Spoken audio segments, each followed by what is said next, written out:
I'm Father Patrick Briscoe. Welcome to Godsplaining. Thanks to all who support us. If you enjoy our podcast, please consider making a monthly donation to us on Patreon. Be sure to like and subscribe to Godsplaining wherever you listen to your podcast.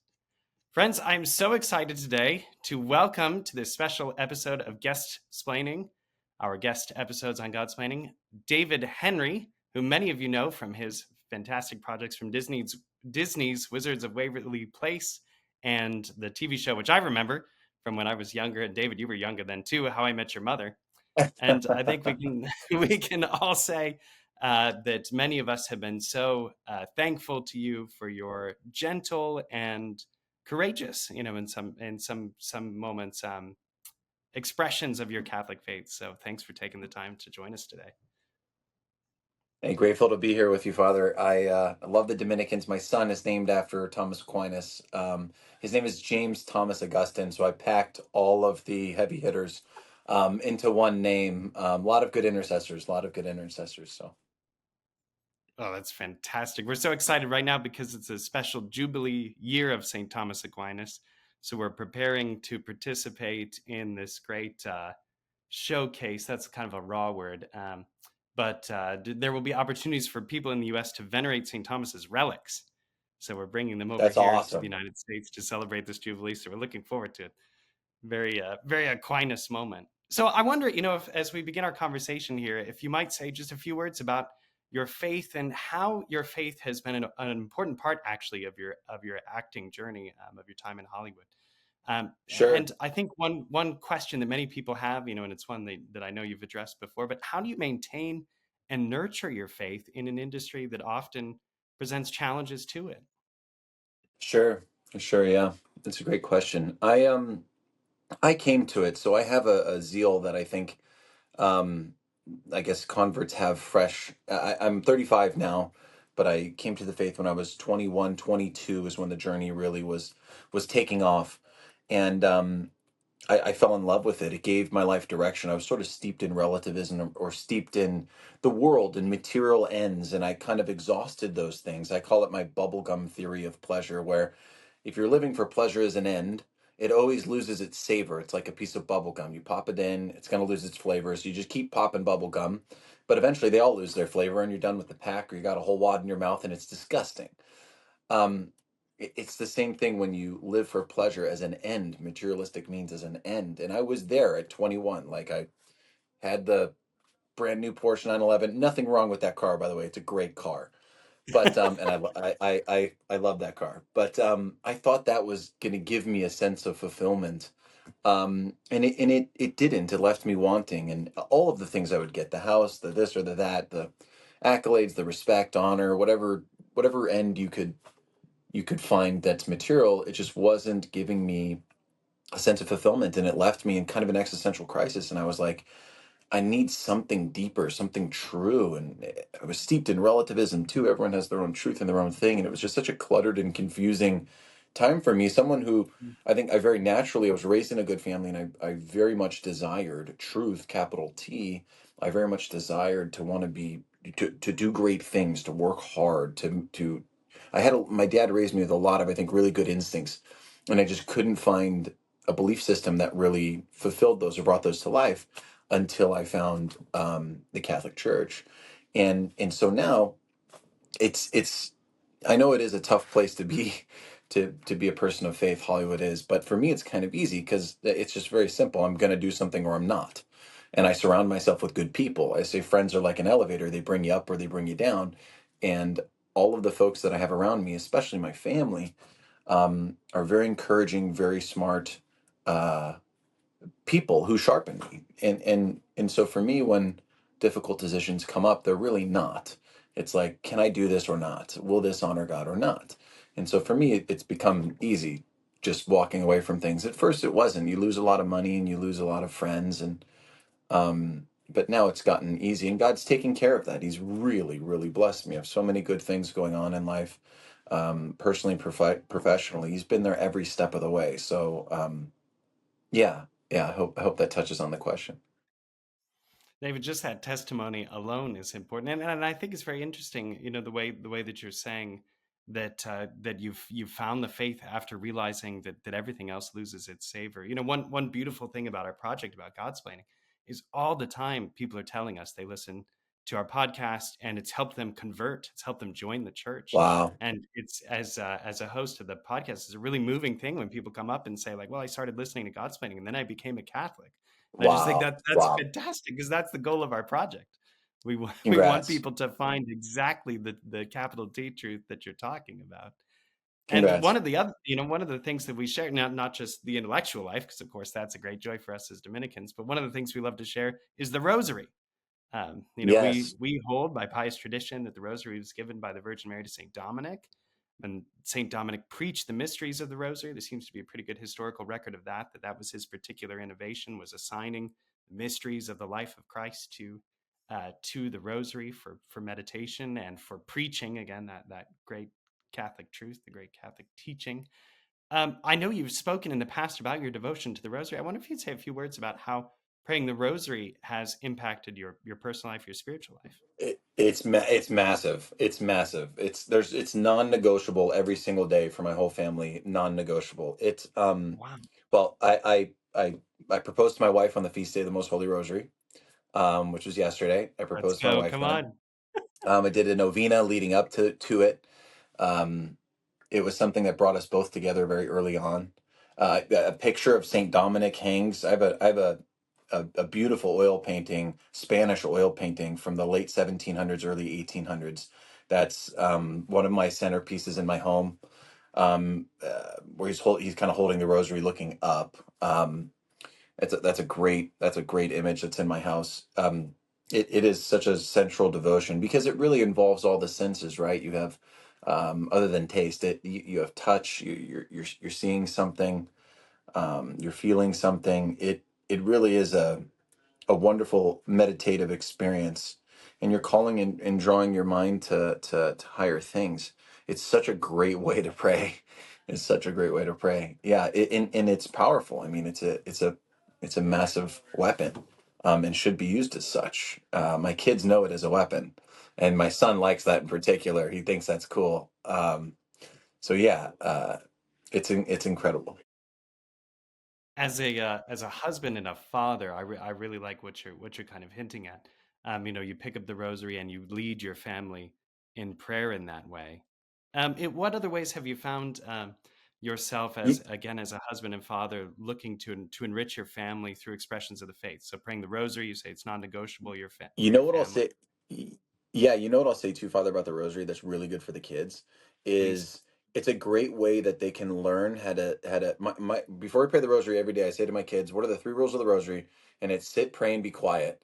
and they and they they all know it. They repeat it verbatim, and it helps them be quiet in church. It really does. Like Wow. if people are, a friend told us this a long time ago, and it really helped us. But because we couldn't get our kids to be quiet in church, it was really difficult. They're little, how do you do it? And someone said you got to do it while you're praying your family rosary. Work on getting them to be quiet work on having them sit and think and be quiet and restful while you're praying the rosary. That's a great way to train them. So don't let them run all over the place. Don't do it in the same place every day. If you have a couch you do it on, everyone get on that couch. And this is the time where we pray and we honor God. So let's all be serious. Let's be quiet. Let's sit. Let's pray. And that has really helped. That has really helped. We've been doing that for a couple of years now. Sit, pray, and be quiet. And they know if they don't do that, they're going to lose something that they care about. Mm. And at first, you got to get over that first hurdle because that's the tough part. When they don't want to do it, you're just introducing this thing. That's when they're the most rebellious. So you got to enforce, some sort of punishment so they learn, and then eventually they do learn and they really care about it, and they now really love that time. So yeah, that's another benefit of the rosary. But we have the three Hail Marys devotion at night, for chastity. We do acts of gratitude at night and in the morning. We talk about things we want. I'm getting their minds around. In the morning we make, in the morning we're intentional about our day. We petition throughout our day. We set goals for our day, and then at the night we reflect on those. So your act of contrition comes and you're thinking about your day, examination of conscience. So these little things that they're just going to grow up with will be so a part of their being that they won't, hopefully they won't even have to think about it when they get older. It'll just be how we live. I enjoyed recently the film Reagan that you did with Dennis Quaid and Yeah, some others. And it seems like you're picking up more and more projects that are important to you, that are expressions of the things that you believe in. I wonder if you might say a few words about what you're working on now and what you're excited about. sure. Sure, yeah, absolutely. There's multiple things I'm really, really excited about. I'll tell you about two. Okay. But there's a lot more. But my whole thing is like using the transcendentals to entertain and elevate audiences, right? Truth, beauty, goodness in whatever I'm doing to entertain and elevate audiences. So I just made a movie called Monster Summer. It from all external appearances looks like The Goonies or E.T. or Stranger Things. It stars Mel Gibson and Lorraine Bracco and Kevin James. It is a movie that's meant for mass consumptions. It's in theaters right now as we speak, nationwide. It's about a group of kids teaming up with an aging detective to hunt a monster who's moved on their island. So it's sort of a fairy tale in nature, but it's perfect for the October spooky season, and it has, pardon me, all sorts of great values and themes that are baked in it that make for a very fun, family-filled time. It's PG-13, but it's a perfect thing for a parent and a 9-year-old, a 10-year-old on up, to go watch because there are big star young actors, and then there's the older stars for the parents that they'll recognize. So I'm really excited about that. And then I'm also making my first faith-based show called Halo's Heroes, which is a show for 7 to 11-year-olds and their parents. And it is a show where we're going to learn about the saints. So it'll be two live action brother adventurers, which is me and my real brother. We go visit a location of a saint and we tap a device and we morph into an animated cartoon and we go on an adventure with that saint. So it starts live action where you are really seeing that the saint is real. It's not a fairy tale, it's a real thing. So we see where the saint walked, lived, breathed, and then we lock on to something that was important to the saint. So picture St. Francis's robe, which they still have. Right when we see that, we activate our device, goes into animation. So suddenly it becomes a really beautiful 2D cartoon and we're a part of the story. We get to witness what St. Francis goes through during his conversion. And what I love about this is we're going to show a lot of the moments that make the saint the saint. So the moment before they do the thing, we're going to be a part of St. Francis' conversion story, the things that he was dealing with. Or St. Nicholas, we all know the story of St. Nicholas when he's putting things in people's shoes and helping families. But what we don't know is the his time during the council with Arius, where the Arian heresy was spreading, and Saint Nicholas stepped up and literally struck him in the face, struck Arius in the face for preaching the Arian heresy and was trying to defend our faith there. Um, this is going to be, I think, a really awesome action-packed show for young people that is going to give them a unique experience with a saint that hopefully at the end they're going to go, oh wow, that person can be like I can be that person. That person was struggling. If you think St. Thomas More alone in his jail cell before he's going to be executed, what was he going through? There was fear there. There was fear. There was all sorts of emotions that he was going through. Um, and we're going to get to see and feel and understand that they're human too, and that they can be accessible. So this is a really exciting series that I'm stoked about, called Halo's Heroes, that I think can be a whole universe of family content that I'm excited about. Well, I love that because people are always saying to me as a priest, what should my kids watch? And in fact, I was over at a family's home for lunch just a week or so ago, and this family is very very restrictive about what they let their kids see, and their little girl, in fact, has only ever watched Brother Francis, the little EWTN Oh, cartoon. yeah. And when I showed up, this little girl was like shaking. She was so happy to see me. And I thought, oh, this is very cute. Like maybe she's just excited to see a priest or whatever. Well, her mother explained that she thought that I was Brother Francis come to Oh, life, coming to visit her house because that's all she knew oh, from that her is so show. funny. So Oh, that is so I funny. love this connection because kids make that connection that you're suggesting between the cartoon and real life, and they can then be led from the story to truth and really Yes, really latch onto something. Because she made the association. This little girl's 2 years old. She made the yes, association, and she knew, oh, this is the same. This is the same universe. Now, I'm not saying Francis exactly always, right. but she got Friar right. She got Yeah, Yeah, yeah, yeah. And then apart from all the entertainment projects, I've seen you taking an active involvement with Cross Catholic Outreach. Now, some people might not know about Cross because it's new in our Catholic landscape. You know, Cross was founded in 2001, and since then they've gone on to do incredible things as a Catholic organization, distributing more than $4 billion in aid to help the poorest of the poor in developing countries. And one of their projects, which I've learned about following you actually, is their project to send out what's called the Box of Joy. So I wonder if you could explain to our listeners what Box of Joy is and why the Yeah. project is important to you. I fell in love with this as a father. Every Advent season, I think parents of goodwill go, what can we do to help teach our kids the corporal works of mercy? What can we help to do to teach our kids about the true spirit of Christmas? And there's not a lot of answers out there. There's little things you can Google, and the goal is to try to give your kids an experience they can remember and something they would find fun. So Box of Joy solved it for me because it was like the answer to really bring the season of Christmas alive in a way that they're going to remember and have fun. So what a Box of Joy is it's essentially a shoebox filled with little toys and supplies.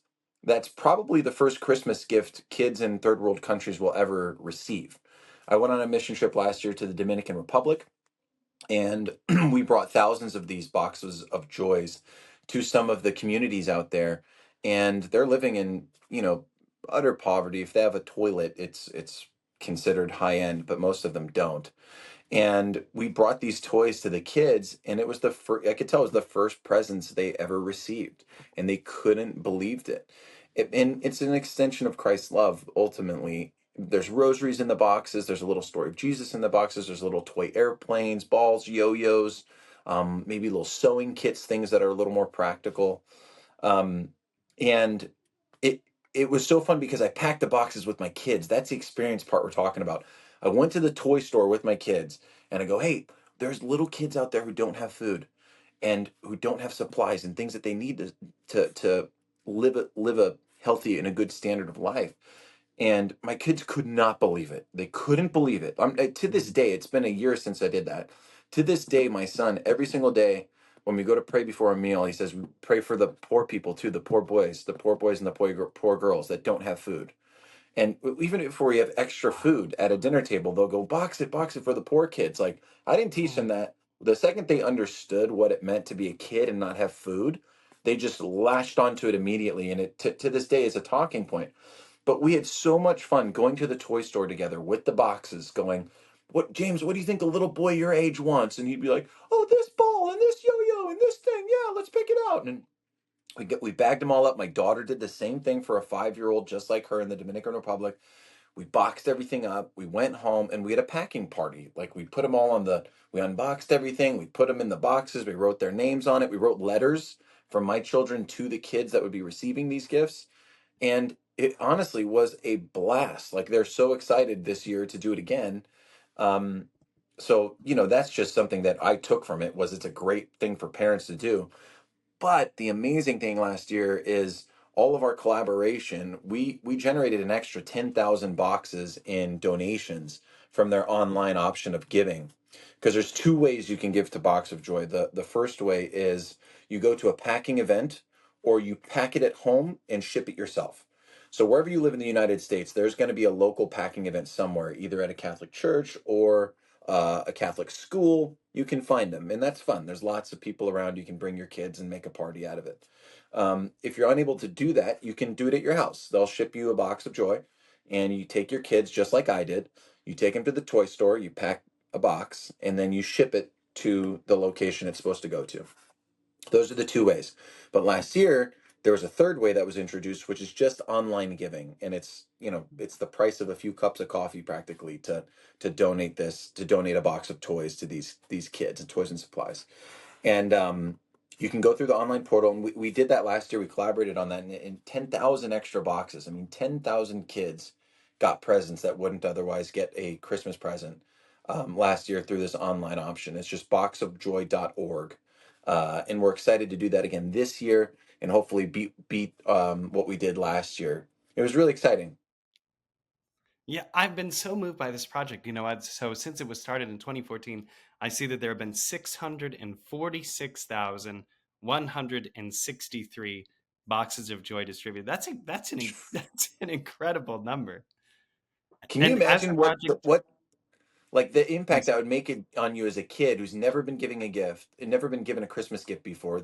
What that's gonna You're gonna remember that your entire life. Part of what I love about it too is like your what sold you on it was this isn't just another opportunity for giving, that this actually did something very important with your family, that this was an important way to raise awareness for your kids. Like I remember during Lent, having to set money aside for the Rice Bowl. You know, those are Yes. distributed by CRS, by Catholic Relief Services, and that was kind of intentional. But then I remember doing a food drive in sixth grade, and it was a competition, and we had to go to the store and buy the food that we were going to donate to the food pantry ourselves, right? And like thinking through, it was a whole little competition, so the classroom that donated the most items won. So we were meticulously watching coupon circulars. They send those out, and we were looking Yeah. to see what the lowest price of something would be that would count as an item. So like I remember one week there was a sale on macaroni and cheese, and like the little boxes of the store brand were a quarter. And so I bought like a ton of these boxes of macaroni and cheese because that counted as a non-perishable for the competition. But anyway, the point was, when you go and do something, when you give a physical thing, it's a whole different act of giving. And I think so much of Christian charity now is being reduced to something that's distant, and simply transactional.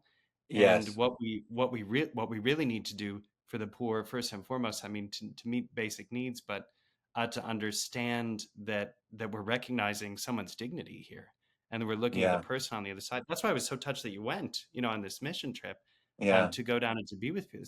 It's so extraordinary. I mean, you could take other vacations, but there you were going to the DR, and I think that's what the Holy Father constantly calls for us to understand. That poverty isn't the kind of problem that's going to be solved, but what we as Christians need to do is to love people, and to love them well, and Yeah. to recognize their dignity.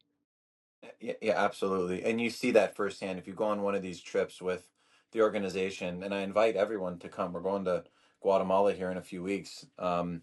It really is something that you it reminds me in the gospel when uh, you know in the Gospel of Matthew, it's like what you do unto the least of me, you do unto me. And you see that Mm, in what you do to the least of them, you do unto me. You see in their eyes, you see Christ in their eyes. I mean, you mm. do. You see that purity and that just vibrant spirit. And you're moved. You're absolutely moved. So looking forward to Christmas, if you can give us, by way of conclusion, what are one or two things that's going to be a hallmark for you this Advent season? How are you going to Yeah, I'm renew your spiritual life? yeah, I love liturgical living. Like my wife and I love it. And I'm a creative, right? So I love making movies, making shows, making things I love creating worlds. So to me, I love that the liturgical season is so visual. It has colors that are associated with it. It has smells even that can be associated with it. It has types of food. So for me, I love when Advent comes up because we start to wrap the home differently. The tablescapes change. My wife does these like simmer pot things that give the season a smell. Because I say, hey, let's try to wrap that, involve all the senses in the house, or smell, taste, all of it. We cut back on meat. Um, and we don't decorate the house as if Christmas is here until Christmas is here. We do little things, and St. Lucy's feast day we'll start to introduce some lights into the house or some Christmas lights and things, but we hold off on that to build the anticipation for the season. Like I love Advent because there's so much visually that you can do to teach your kids without even teaching. It's just you Mm. as parents just setting aside some time to be focused and kind of get the house in the spirit of the season. And then Christmas comes and it's just boom, everything's there. We go to midnight mass, and then we'll decorate the house before midnight mass. So when we get back from midnight mass, everything is turned on and lit and huge and big. And that's the time of the year where it's the most decadent in the house, because the light of Christ is on earth. So we just love it. We just love it. In doing things like Box of Joy, that is the best way to teach your kids the corporal works of mercy, but in particular, what it means to help the poor, to give. And I love taking them to the toy store because they pick out things they would love, that they would love to have. Oh, I wish I could have this, but they know they're giving it, and it's such a good feeling to get a kid used to giving away something that he loves. So again, for anyone that is interested in participating in the project, you can find out more information about Box of Joy at boxofjoy.org, and more information broadly about Cross Catholic at crosscatholic.org. David, I just want to thank you again for your time today, for coming on Godsplaining. We really appreciate it. We're really grateful. And we're really grateful for the way you represent the faith. We've got to challenge the secular consensus and invite people to discover Jesus Christ and how loving him can transform their lives. So thank you. Amen. Thank you, Father. I really appreciate it. For all of our listeners, turning to you now, thank you for tuning in to this episode of Godsplaining. Be sure to follow us on Facebook, X, TikTok, and Instagram. Like, subscribe, and leave us a 5-star review. Again, if you'd like to donate to our podcast through Patreon, follow the link in the description. You can also follow the links in the description to shop Godsplaining merch and get information on upcoming events like our upcoming retreats. And also in the description for this episode, you'll find information on how to connect with Cross Catholic and participate in the Box of Joy program. Friends, thanks for all of your prayers. We really appreciate that you pray for us, and please know that we're praying for you. God bless.